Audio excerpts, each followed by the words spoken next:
and Ted Cruz. Thank you.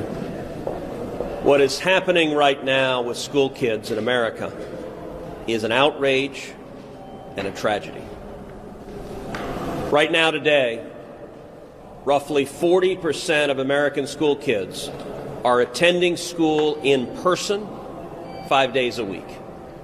More than half of the school kids in America are not. It's been now nearly a year since the COVID lockdowns began. This is unacceptable. Millions of kids are falling behind. Millions of kids are not learning reading, not learning math, not learning history, not learning science, not learning art, not learning music.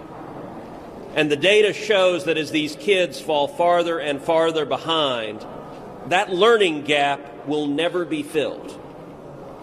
This Democratic spending bill, filled with a partisan wish list, does nothing to change this. What congressional Democrats are telling you is your kids don't get to go to school.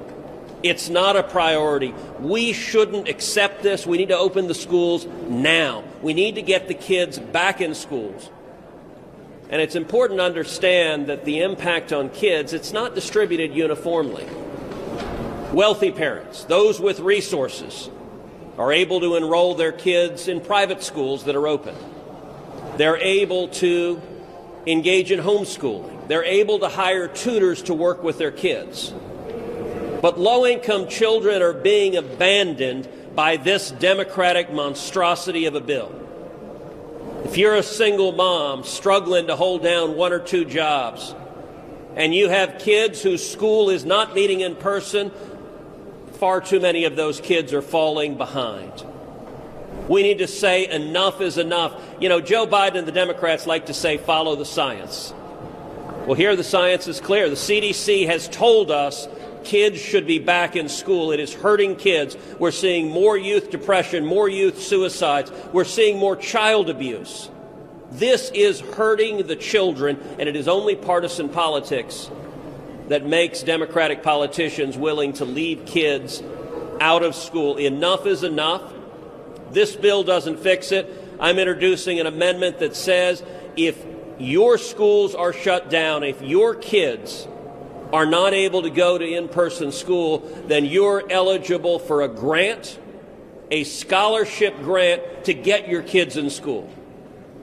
I expect most, if not every Democrat, will vote against that, because their answer right now to those kids is essentially tough luck. We shouldn't be willing to accept that.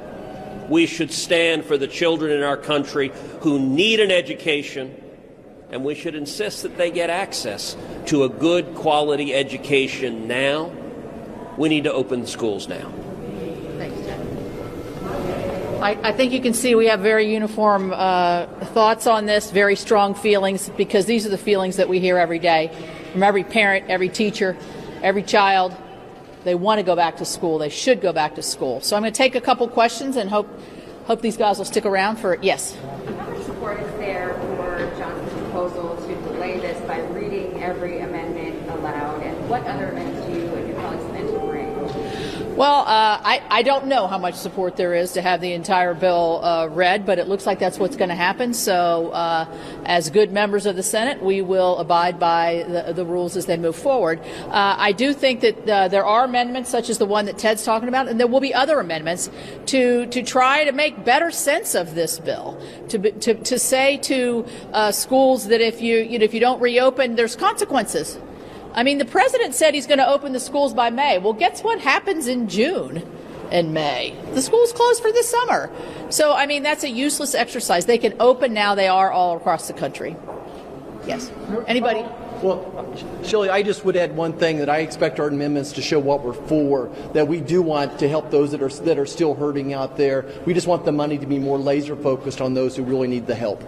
Thanks. Senator, I heard a lot of stick. I'm just curious on the terrorism side of it. One of the things the White House talked about the other day was letting teachers get up towards the front of the line in vaccinations. Is there a role for Congress to try to help teachers? Every state's doing it differently, but get vaccinated now, if that helps get the schools reopened faster? Well, I don't know about your state, your guys, my state does have teachers at the front of the line. Most of our teachers, if they want it, have had their double vaccination.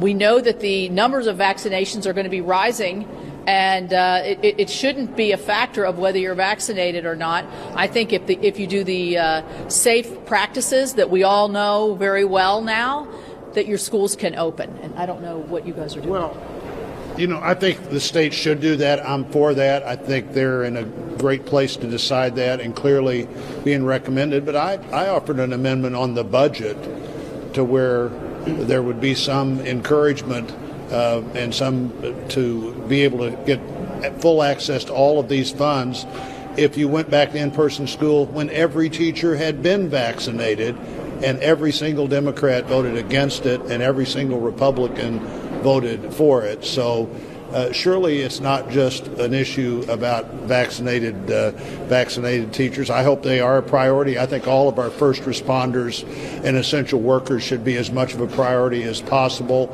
And with this focus on getting kids back to school, I think there's no parent who has kids at school at home right now who's being virtually educated who wouldn't say, let's do whatever it takes to get teachers and kids back to school.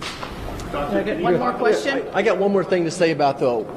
This is my concern is when we ask the teachers union, when we ask the administration, if we get the teachers vaccinated, then would you go back to school? And there's still no commitment from the administration that that's the right thing to do. We need leadership. We need leadership to get our kids back in school. All right, we'll take one more. On the amendment process today, do you think that reading the entire bill aloud may take up between 5 and 10 hours, may discourage some from coming forward with other amendments? Well, I like what Roger said because I think it's right. I think he says that what you're going to see in the amendment process is what we're for, where we think the emphasis should be, where we think that the hearts of Americans are. And so I don't think this is going to depress our wanting to be able to make our voices heard. So I don't know, Ted. I answered the reading the bill